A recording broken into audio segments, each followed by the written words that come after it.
Só para colocar mais uma coisinha nessa discussão importante, é que do jeito como a gente colocou o ato arquitetônico como a transformação do espaço de acordo com as necessidades de abrigo do homem, logicamente necessidade histórica de cada época. Hoje, a necessidade do homem é uma, diferente do tempo do homem barroco, do homem renascentista, do homem lá no Egito antigo, ou no Paleolítico, ou no Neolítico. Hoje nós temos uma situação atual, moderna, que tem características próprias e que vai definir certamente uma arquitetura própria. Está já em prática essa arquitetura de hoje e que certamente vai receber um nome daqui a uns 20, 30 anos, talvez até mais. Agora, eu perguntaria aos senhores, toda transformação do espaço de acordo com as necessidades de abrigo do homem seria arquitetura? Aqui uma pergunta fundamental, porque se toda transformação do espaço for considerada arquitetura, então todo mundo pode fazer arquitetura. Por que, pergunto aos meus alunos, por que então que vocês estão fazendo um curso de 5 anos, quando a escola é particular, caríssima para o pai, para a mãe, para o próprio aluno, quando desembolsa do seu próprio trabalho? Caríssimo se vai fazer uma coisa que todo mundo faz.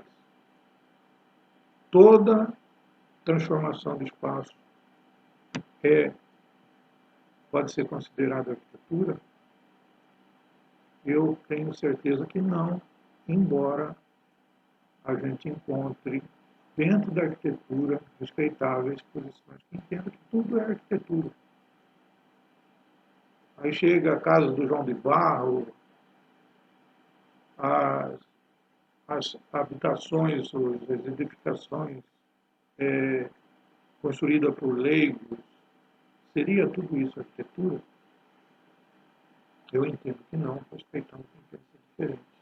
Mas é um assunto que nós precisávamos e precisamos abordar. Né? Para esse caso, essa resposta, me ajuda um colega nosso do primeiro século depois de Cristo, chamado Vitrúvio. Ele estabeleceu, ele identificou que para ser arquitetura, uma construção deveria ter 3 ingredientes.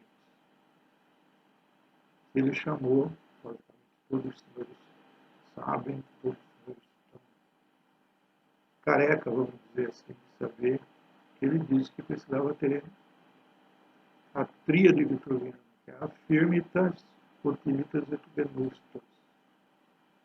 Eu chamo o pozinho de pirlim-pim-pim, os 3 pozinhos que vai transformar com que uma edificação ou um espaço possa ser considerado arquitetura. E isso é muito importante, no meu modo de ver, porque justamente vai distinguir o que é arquitetura do que não é arquitetura. Que certamente o mercado, principalmente empresarial, das incorporadoras, entende muito bem. Todas as suas obras são assinadas por arquitetos. Por quê? Eles sabem que, além da construção, eles estão querendo pegar um produto comercial que vai ter um valor agregado muito grande, que a arquitetura distingue aquele empreendimento em relação ao um outro empreendimento que não tivesse tido o cuidado de ser trabalhado por um arquiteto. Em outras palavras, quero dizer que a arquitetura agrega valor e muito valor ao empreendimento, ao investimento imobiliário ou investimento urbanístico. Arriscando a dizer, se você pegar um investimento de 1 bilhão e colocar na mão de um leigo e 1 bilhão na mão de um urbanista, com a mesma problemática a ser solucionada, tenho quase que certeza que o primeiro, produzido pelo leigo, normalmente vai ter um valor de revenda no máximo igual ao investimento alocado. Isso, acredito até na melhor das hipóteses, porque na maioria das vezes a pessoa termina, o investidor termina tendo tantos prejuízos que não compensa nem na questão da concorrência com os outros produtos produzidos por arquitetos, né, não compensa esse risco do leigo. Agora, um investimento, o mesmo investimento feito pelo arquiteto, eu me arrisco a dizer, praticamente sem nenhuma dúvida, que no mínimo 50% do que foi investido vai ser agregado a mais como um lucro, né, exclusivamente pelo trabalho do arquiteto. Eu acho que isso a gente precisa ter uma clareza muito grande, inclusive quando tratar das nossas tabelas de remuneração, tabelas de honorários, que sejam justas, né? Que garantam a sobrevivência digna para todos nós, arquitetos e urbanistas, e que nos deem condições de exercer essa profissão tão fundamental para a vida da sociedade. Então, a gente coloca esses dois pontos. O espaço é limitado, daí a gente tem uma amplitude muito grande de atuações e que nos recomendaria até ter uma discussão posterior sobre esse assunto, sobre a questão das especialidades, né? E o segundo ponto aqui daquela definição de que se toda transformação do espaço é arquitetura, eu acredito que não. Para ser arquitetura é preciso ter a tríade vitruviana, firmitas, utilitas et venustas. Gosto da denominação em latim, como a maioria dos autores usa, até porque a sua tradução para a língua portuguesa termina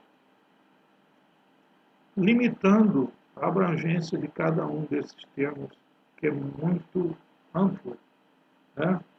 A firmitas vai além da segurança da construção. A firmitas vai na questão até da sustentabilidade. A venustas não vai só na questão da estética, vai na questão do encantamento, né? Da beleza, de um modo geral. A utilitas não é a utilidade só. Aliás, esse assunto a gente poderia levar para uma outra discussão, porque os senhores todos estão cansados de saber sobre isso, né? Mas a tríade vitruviana, para mim, é indispensável nessa conceituação do que seja, ou do que venha a ser o ato arquitetônico, né? E que, no meu modo de ver, resumiria como o ato arquitetônico essencial é a transformação do espaço conforme as necessidades de abrigo do homem, qualificada pela tríade vitruviana, firmitas, utilitas et venustas. Essa, para mim, é a conclusão que eu tenho discutido sempre com os meus alunos. A arquitetura é muito mais do que a construção, é muito mais do que saber colocar um tijolo sobre o outro, às vezes não é nem necessário o tijolo, né? De acordo com cada época, necessidade histórica e as condições históricas de cada época, o tijolo, a pedra canga, o adobe, vão sendo substituídos ou utilizados com outros materiais que vão surgindo, é óbvio. Então, é importante que a gente tenha, no meu modo de ver, essa visão, esse assunto, ao menos para que a gente inicie uma reflexão, ou continue uma reflexão, que pode ser, acredito que sim, que muitos dos colegas já façam nas faculdades, nos escritórios, ou com cada um em si, né, refletindo sobre essa questão, que afinal é a nossa profissão.